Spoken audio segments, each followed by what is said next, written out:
السلام علیکم، میں حافظ عاصم آپ کی خدمت میں بیان لے کے آیا ہوں. اس کو سنو اور اس پہ انشاءاللہ عمل کریں.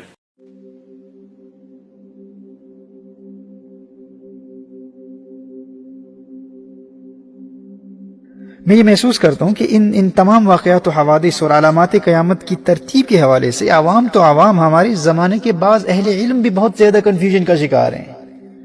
اور بڑی بڑی کتابوں کے مطالعے اور طویل بیانات سننے کے بعد بھی احادیث مصطفیٰ صلی اللہ علیہ وآلہ وسلم کی روشنی میں ان واقعات کی ترتیب کو سمجھ نہیں پاتے. اس علم کے حوالے سے احادیث مصطفیٰ صلی اللہ علیہ وسلم کا مطالعہ بھی ضروری ہے، لیکن ان احادیث کی فقہ کو پڑھنا بھی ضروری ہے. اس علم کی فقہ کو پڑھے بغیر اس علم کو جاننے کی کوشش کرنے والے مزید شکوک و شبہات کا شکار ہو جاتے ہیں. جبکہ اشراط الساعہ و علم آخر زمان کا فائدہ یہ ہے کہ اس علم کے ذریعے انسان کے ایمان میں مزید تقویت اور پختگی پیدا ہونی چاہیے کہ بھائی ہم اپنے زمانے میں جن واقعات کا بچشم سر مشاہدہ کر رہے ہیں، ایک صادق و امین انسان انہی واقعات کو آج سے 1400 سال پہلے بیان کر رہا ہے اور نبوت کا دعوے دار بھی ہے. اور اگر 1400 سال پہلے بیان کیا گیا وہ علم ہمارے دور کے واقعات کے عین مطابق ہے، تو ہمیں ماننا پڑے گا کہ وہ مدعی نبوت جس طرح اپنے اس دعوے میں سچا ہے وہ اپنے ہر دعوے میں سچا ہے.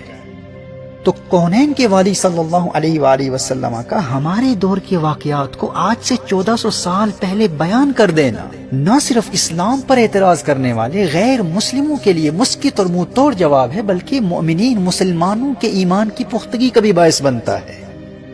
کہ ہمارے آقا صلی اللہ علیہ وآلہ وسلم نے آج سے 1400 سال پہلے جو بیان کیا وہ حق ہے، وہ سچ ہے.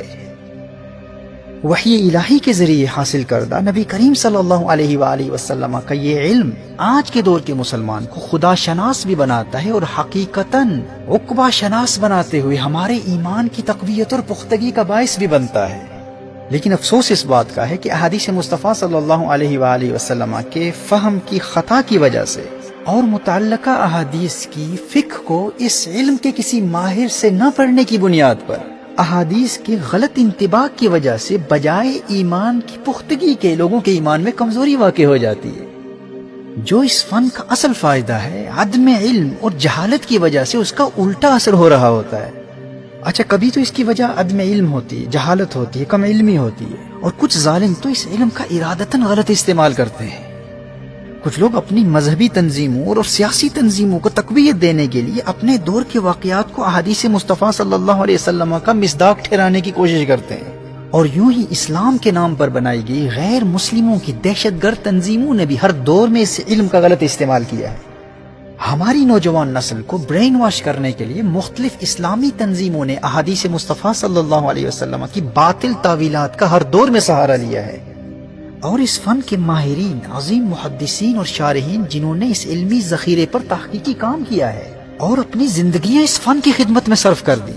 ان ظالموں نے ان کی تشریحات اور احادیث میں پائے جانے والے ظاہری تعارضات کی تطبیق کے مختلف اسالیب کو بالکل نظر انداز کر دیا، اور اپنی سیاسی اور ان نام نہاد اسلامی تنظیموں کے مفاد کی خاطر مختلف ادوار میں احادیث مصطفیٰ صلی اللہ علیہ وآلہ وسلم کا غلط استعمال کیا. دیکھیے، یہ جو سنن نبی داؤد اور سنن ابن ماجہ کی حدیث ہے، ستصالحون الروم صلحا آمنا فتغزون انتم وهم عدوا من ورائکم فتنصرون. نبی کریم صلی اللہ تعالی علیہ وآلہ وسلم نے ارشاد فرمایا تم عن قریب رومیوں سے امن والی صلح کر لو گے. فرمایا تمہارے یعنی مسلمانوں اور رومیوں کے مابین ایک پرامن ٹریٹی ہوگی، ایک پرامن معاہدہ ہوگا. فتغزون انتم وهم عدوا من ورائکم، پھر تم اور رومی مل کر اپنے علاوہ کسی اور دشمن سے لڑو گے اور تم مدد کیے جاؤ گے اور تم مال غنیمت حاصل کرو گے، تم سلامت رہو گے. اب غور کیجئے گا کہ ایک زمانے میں اس حدیث کی وضاحت یوں کی گئی تھی، سوویت یونین وار کے دوران جب افغانستان میں مسلمانوں نے امریکہ کے ساتھ مل کر رشیا کے خلاف، روس کے خلاف جنگ لڑی تھی، تو کہا گیا تھا کہ یہ جنگ اس حدیث کا مصداق ہے، کیونکہ اس میں مسلمان امریکہ کے ساتھ مل کر کسی تیسرے دشمن کے خلاف جنگ لڑ رہے ہیں. یہ جنگ سوویت یونین کے خلاف تھی، یعنی روس کے خلاف. اب چونکہ حدیث میں روس کا ذکر نہیں، رشیا کا ذکر نہیں ہے، تو کہا گیا کہ وہ تیسرا دشمن روس ہے. اب چونکہ نبی کریم صلی اللہ علیہ وآلہ وسلم نے مسلمانوں کو مخاطب کیا تھا اور وہ جماعت صحابہ تھی، وہ اہل حق تھے، فرمایا رومیوں کے ساتھ اتحاد کر کے تم لڑو گے، یعنی اہل حق مسلمان لڑیں گے. تو 1400 سال گزرنے کے بعد لوگوں نے یہ استدلال کیا کہ یہ روس کے خلاف امریکہ کے ساتھ اتحاد کرنے والے مسلم یہی اہل حق ہیں۔ ان نادانوں نے یہ ثابت کرنے کی کوشش کی کہ امریکہ کے ساتھ اتحاد کر کے روس کے خلاف جنگ لڑنے والے مسلم یہی وہ مسلمان ہیں جن کا ذکر نبی کریم صلی اللہ علیہ وآلہ وسلم نے کیا تھا کہ مسلمان رومیوں کے ساتھ مل کر تیسرے دشمن کے خلاف جنگ لڑیں گے، جبکہ اہل علم کے نزدیک یہ واقعہ اس وقت رونما ہوگا جب امام مہدی رضی اللہ تعالیٰ عنہ کا ظہور ہو چکا ہوگا، اور وہ جنگ امام مہدی رضی اللہ تعالیٰ عنہ کی قیادت میں لڑی جائے گی۔ اور یہاں اس حدیث کو سوویت یونین کے خلاف لڑی گئی جنگ پر چسپاں کیا جا رہا ہے۔ اب اس حدیث کی اس توجیہ کو سننے والوں نے اس بات پر غور کرنے کی کوشش ہی نہیں کی کہ یہ حدیث مصطفیٰ صلی اللہ علیہ وسلم کس دور کی جنگوں پر دلالت کر رہی ہے۔ کیا یہ قبل ظہور امام مہدی کا واقعہ ہے یا اس جنگ پر دلالت کر رہی ہے جس میں امام مہدی رضی اللہ تعالیٰ عنہ خود موجود ہوں گے؟ اور یہ جنگ تو اس زمانے میں لڑی گئی جب امام مہدی کا ظہور ہی نہیں ہوا تھا۔ تو جو شخص ان احادیث کی فقہ کو جانتا ہے وہ کبھی اس فکری اور ذہنی ارتباک و تشویش کا شکار نہیں ہوگا، اسے اس حوالے سے کبھی مغالطہ نہیں ہوگا۔ اسی طرح جب گلف وار ہوا، جنگ خلیج کے دوران، جہاں ایک طرف عراق تھا اور دوسری جانب امریکہ کے ساتھ کویت اور سعودی عربیہ، مصر، فرانس، ریاستہائے متحدہ اور مسلم دنیا کے بڑے بڑے ممالک تھے، تو ایک طبقے نے کہا کہ اس حدیث میں مسلمانوں سے مراد سعودی عرب اور کویت اور دیگر مسلم ممالک ہیں، اور چونکہ حدیث میں ہے کہ مسلمان رومیوں کے ساتھ صلح کریں گے تو اس حدیث میں رومیوں اور عیسائیوں سے مراد امریکہ اور دیگر ممالک ہیں، اور جس تیسری قوت کا حقیقی مسلم امریکہ اور رومیوں کے ساتھ مل کر مقابلہ کریں گے وہ تیسری قوت عراق ہے۔ اور امریکہ کی زیر قیادت عراق کے خلاف کی گئی اس جنگ میں کویت، سعودی عربیہ اور ان کے ساتھ تمام محارب اور تمام اتحادی مسلم ممالک اہل حق ہیں، اور حدیث میں نبی کریم صلی اللہ علیہ وآلہ وسلم نے انہی مسلمانوں کو مخاطب کیا تھا، اور یہی مسلم اہل حق ہیں، اور وہ تیسری دشمن طاقت عراق ہے۔ اب آپ دیکھ سکتے ہیں کہ لوگ کس طرح اپنے ذاتی مفادات اور تنظیمی اور تحریکی مفادات اور سیاسی نظریات کے پرچار کی خاطر حدیث کا غلط استعمال کرتے ہیں، جبکہ یہ حدیث تو اس دور کے متعلق ہے جب امام مہدی کا ظہور ہو چکا ہوگا اور امام مہدی کے پرچم تلے تمام مسلم دنیا متفق ہو چکی ہوگی۔ اسی طرح آج UAE کا امریکہ کے حق میں اسرائیل کے وجود کو قبول کر لینا، یا جب بھی سعودی عربیہ، UAE یا کوئی بھی اسلامی ملک امریکہ وغیرہ کا ساتھ دے کر باقی تمام مسلم دنیا کی مخالفت کرتا ہے، تو کچھ نادان ان ممالک کے رومیوں کے ساتھ اتحاد کو اس حدیث سے جسٹیفائی کرنے کی کوشش کرتے ہیں۔ انہی احادیث کا سہارا لیا جاتا ہے اور تاثر یہ دیا جاتا ہے کہ رومیوں کا ساتھ دے کر باقی مسلم دنیا کی مخالفت کرنے والے مسلمان اس حدیث کی روشنی میں اہل حق ہیں، اور باقی تمام مسلم دنیا وہ تیسری قوت ہے،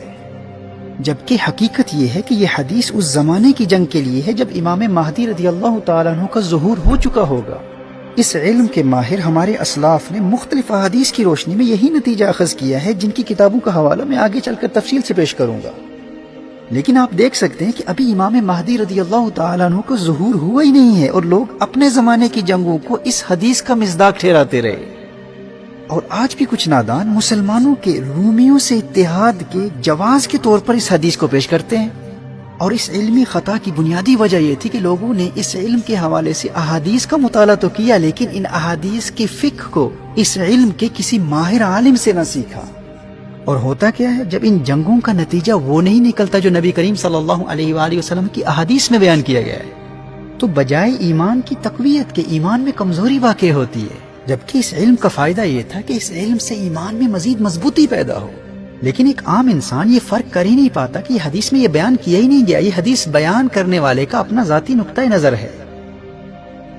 بعض لوگوں کا یہ جنون ہوتا ہے کہ جب بھی کوئی نیا واقعہ رونما ہوتا ہے تو اس پر کوئی نہ کوئی حدیث چسپاں کر دیتے ہیں، جس کے نتیجے میں حدیث میں تشکیک پیدا ہوتی ہے۔ اسی طرح صحیح مسلم کی وہ حدیث سیدنا جابر بن عبداللہ رضی اللہ تعالیٰ عنہ کی روایت کے حوالے سے،